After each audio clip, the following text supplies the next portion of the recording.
కీర్తన అనే అమ్మాయి గురించి ఈరోజు అందరూ మాట్లాడుకుంటున్నారు. ఎందుకంటే టీవీకే పార్టీ అధికారంలోకి వచ్చిన తర్వాత, ప్రమాణ స్వీకారోత్సవం అయిన తర్వాత, కీర్తన అనే ఒక అమ్మాయి అనర్గళంగా తెలుగు మాట్లాడుతుంది. అనర్గళంగా 5 భాషలో మాట్లాడుతది ఇంగ్లీష్‌తో సహా. ఈవిడ ఎంఎస్‌సి పట్టభద్రురాలు. బాగా చదువుకున్న ఆవిడ. అండ్ ఇంతకుముందు మన ప్రశాంత్ కిషోర్ ఈ స్ట్రాటజీస్ ఉంటాయి గదా! రాజకీయాల నాయకులకు సంబంధించి ఈ స్ట్రాటజికల్‌గా వీళ్ళేవేవో చేస్తా ఉంటారు. సర్వేలు. దాంట్లో ఈవిడ క్రియాశీలకంగా ఉంది. అంటే పొలిటికల్ స్ట్రాటజిస్ట్ యాక్చువల్‌గా చెప్పాలి అంటే. అంటే తెర వెనుక ఉండి ఒక పొలిటికల్ లీడర్‌కి ఏమేం కావాలి? జనాలకి ఉన్న అవసరాలేంటి?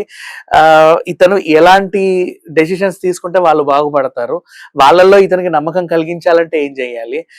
ఇట్లాంటివే. ఇవన్నీ గూడా వీళ్ళు సర్వే చేసే ఒక మంచి సంస్థలో ఈవిడ పనిచేసింది. అందులో కూడా ఒక మంచి పోస్ట్‌లో ఉండింది.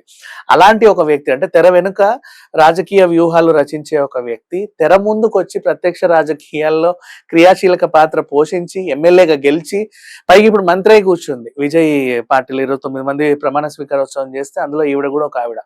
ఎవరబ్బా ఈవిడ అంటే శివకాశి నుంచి గెలిచింది. చాలా మంది శివకాశి, శివంగి, సింహపుత్రి ఇక ఎవరి ఇష్టం ఉన్నట్టు వాళ్ళు టైటిల్స్ ఇచ్చుకుంటున్నారు. యాక్చువల్‌గా చాలా తక్కువ వయసు గల మహిళా ఎమ్మెల్యే అని అంటున్నారు. బట్ ఎంతవరకు నాకు తెలీదు. ఇంతకుముందు కూడా ఉన్నారా? లేరా? అంటే మేబీ అయ్యుండొచ్చు. అది కూడా ఒక రికార్డే. 29 ఇయర్స్ ఏదో చెప్తున్నారు ఈ అమ్మాయికి. ఇంతకుముందు తెలుగుదేశం పార్టీకి పొలిటికల్ స్ట్రాటజిస్ట్‌గా పనిచేసింది. టీడీపీ ఏపీ, ఆంధ్రప్రదేశ్‌లో. ఇప్పుడు ఇక్కడ నుంచి డైరెక్ట్‌గా ప్రత్యక్ష రాజకీయాల్లోకొచ్చి పోటీ చేసి గెలిచింది. బాగా చదువుకుంది. సమాజం పట్ల అవగాహన ఉంది. అండ్ ఏదైనా డెసిషన్ తీసుకోవాలి అంటే అది కరెక్టా? కాదా? అని ఆలోచించే తత్వం కూడా ఈవిడలో ఉంది. ఒకవేళ డెసిషన్ తీసుకున్నా అవతల జనాలకి అది ఎంతవరకు ఉపయోగపడుతది? ప్రజల నుంచి దాంట్లో వ్యతిరేకత ఎంతొస్తది? సానుకూలత ఎంతొస్తది? ఇవన్నీ అన్నీ గూడా ఒక స్ట్రాటజిస్ట్‌గా షీ నోస్ వెల్. అంటే మీకెట్లా చెప్పను? ఇప్పుడు తెర వెనుక ఇదే అంటే ఇప్పుడు ఒక రాజకీయ నాయకుడు మీరో, నేనో ఎవరో ఉన్నారనుకుందాం. ఫర్ ఎగ్జాంపుల్ రాజకీయాల్లో కొంచెం డబ్బుంది బాగా. ఏమీ తెలీదు కాకపోతే. ఇలాంటోళ్ళు ఒకడొచ్చి మనకి సపోర్ట్ చేసి ఇది చేయండి, అలా చేయండి, అలా చేయండి అని ముందుకు నడిపించి గెలిపిస్తారు గూడా మళ్ళీ లాస్ట్‌కి.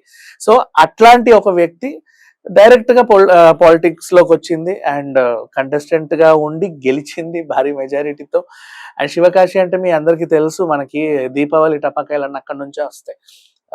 మోస్ట్‌లీ చాలా సార్లు వినుంటారు శివకాశి, శివకాశి ఎంతెందుకు దీపావళి పండుగ వచ్చినప్పుడు కూడా ఎక్కువ శివకాశి పోస్టర్‌లు కనిపిస్తా ఉంటాయి మీకు.